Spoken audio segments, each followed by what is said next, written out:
So in all of these applications, we try to translate science for practical application. So at the Norton Publishing House in New York, I'm the series founding editor, and we published 24 textbooks, 24 textbooks that take these ideas, stay rigorous and consistent with the science, but show practical applications for practitioners of all sorts. And we started mostly with therapists because that's where many of us started, but you can see it's extending out to other places.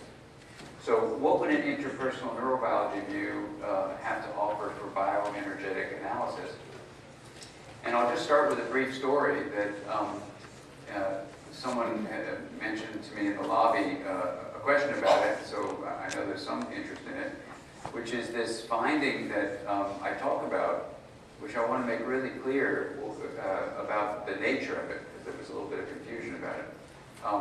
You know, I'm trained in all these things Virginia mentioned, pediatrics and psychiatry and stuff. I initially trained as a biochemist to do biochemical research, but then I went to medical school and did other things. And when I was in psychiatry training, when I finished my training, I was struck by the fact that no one ever said what the mind is.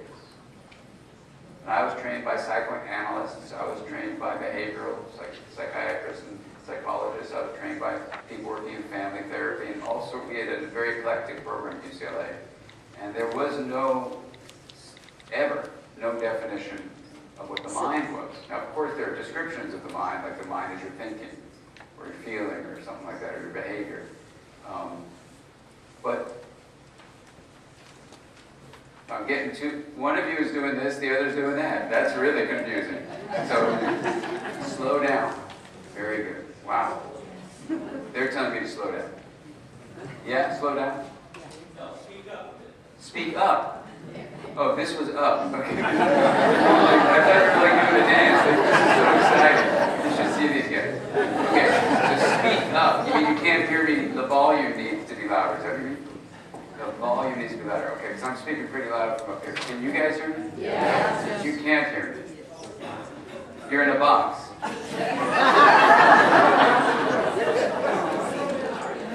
Wait, no. See, you're going higher. She's going lower. You want it lower? Slower. Okay. But you said speak up. No. You want my volume higher. You want my volume higher. And you want me to go more slowly. Okay. All right. Woohoo! Speak louder. The scientific terms. I don't think I've had any scientific terms yet. Wow, this will be really slow. Okay, so here we go. I was joking with him earlier. I said, "You want me to speak like this?" Slow down, Paul. Okay. This is good training. This is good mindfulness training. Mindfulness of curb your enthusiasm. Is that what you're doing? Okay. So here we go. What was I talking about? Oh my. So the issue is that when I finished my training in psychiatry, I decided to become a researcher because, I'm going to give you a confession, I felt like a fraud. I was getting board certified as a psychiatrist, a caretaker of the psyche, the soul, the intellect, the spirit, the mind. No one defined any of those terms. So when I got board certified, I felt like I was board certified in nothing. Seriously. I knew how to make diagnoses. I could answer the questions on the board exams. Of course, I passed the exam. I could interview people and figure out which diagnostic category that they fit into. And yet, when I was working at night to make enough money to live in Los Angeles, I realized I was a fake. Hanging out a shingle, saying I was a psychotherapist, but no one ever told me what the psyche was, that I was therapy. You know? So I was more not in the field of mental health, but in the field of psychiatric disorder. It was really embarrassing. So I decided to do research on the healthy mind. And my academic advisors told me that was insane to do something like that would ruin my academic career. But anyway, I did it. And that was back in 1989. And in the journey since then, I've had the opportunity to interview directly, as if I were interviewing you. In fact, we can do it here. Let's do it here for fun. I don't need to do it anymore because the statistics are finished. But how many of you would say that you are people in the field of mental health? Raise your hand. So basically everyone. Okay, so let's do, and how many people do we have here today? Do we know? Because we'll do statistics. About 230? Okay. So how many of you in your formal training, this is good because I've never spoken with bioenergetic analysts before, have had a lecture that defined, not described, but defined what the mind is? Please raise your hand. And not by me, I should say that. Not by me. Don't say that. So raise your hand really high. 1, 2, 3, 4, 5, 6, 7, 8, 9, 10, 11, 12, 13, 14. Great. Who's good at math? Is that a hand up there? 14 out of 230. What's that number? 5%. 5%. Good. That's as high as it ever gets. 5%. It's usually 2 to 5%, leaning toward the 2. So we say 2 to 5%. What this means is that 95%, I've asked over 100,000 mental health professionals around this planet from every discipline of mental health you can imagine. Psychoanalysis, cognitive therapy, behavior therapy, every form of therapy, every degree you can imagine. It's always the same number, everywhere.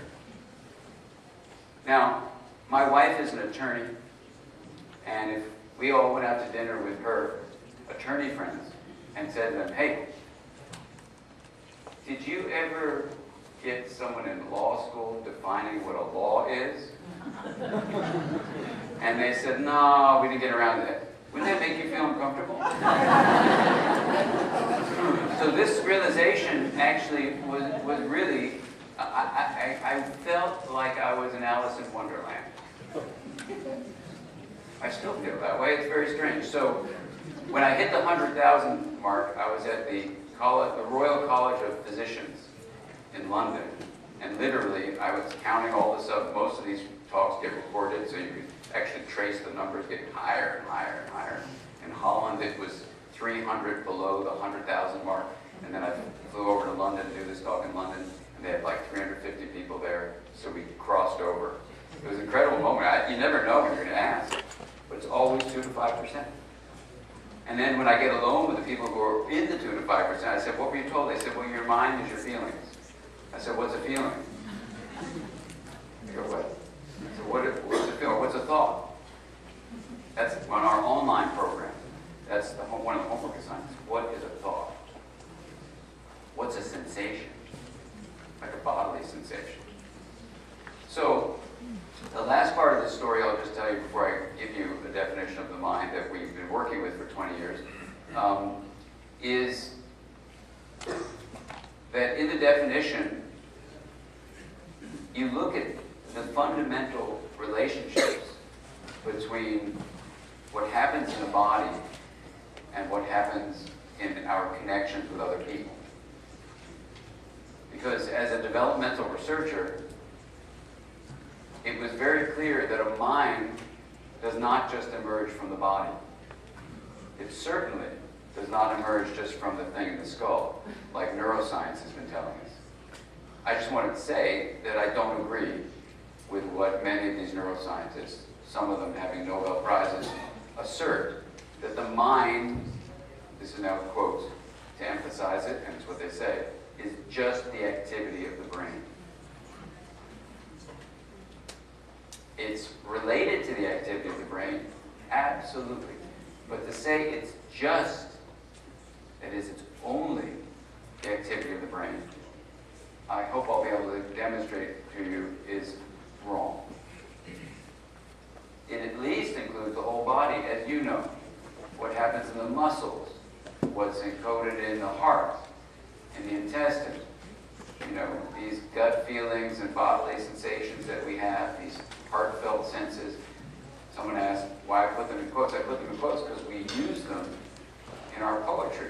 And they're not just metaphors, they're actual physiological mechanisms. So I put them in quotes to emphasize it's what we use, and these are real mechanisms. So to say that the mind, our mental life, which I'll define in a moment, is just in the head, it doesn't make any sense. But it's now the politically correct thing to say in academics. And I've had professors stand up in a meeting like this and tell me I'm reversing science because I'm saying the mind is not just the activity of the brain. So I just need to tell you that that's one end of the spectrum. The other end of the spectrum is when I infer that the mind is related, has something to do with, well, I'm not going to even tell you this part yet, but let me get your opinion about this.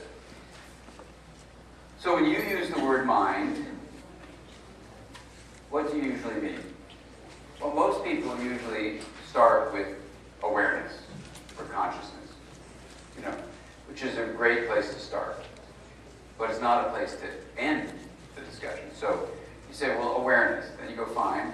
The mind includes awareness. Mental life, let's just say that, as a description of mental life, includes awareness. Now, awareness has two parts to it, as you know. It has the experience of knowing,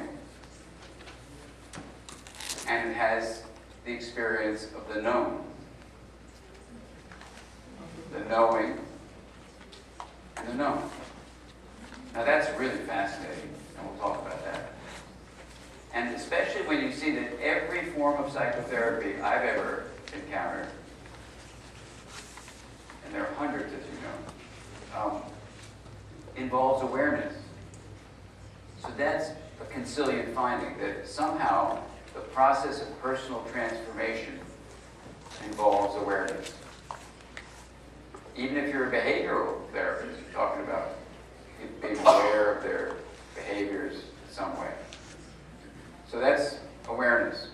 Another aspect of mind that people often don't mention, but they suggest it, is subjective experience.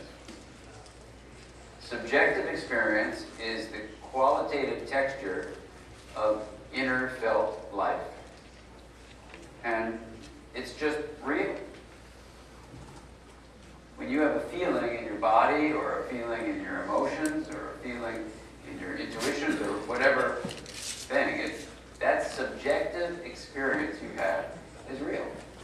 So I was once in a debate with someone who said that psychiatrists should never be taught psychotherapy. And the debate argument, he said, was because psychotherapy deals with feelings, and feelings have never been proven in science to exist, therefore their psychotherapy is not scientific, and therefore we as medical scientists should not partake in a non-scientific activity like psychotherapy. So what would you say in response? You're on the other side of the debate. What would you say? So I got up on the podium. I was a young trainee. It was at the American Psychiatric Association, and I said, I don't know of one piece of scientific research that has demonstrated that you exist.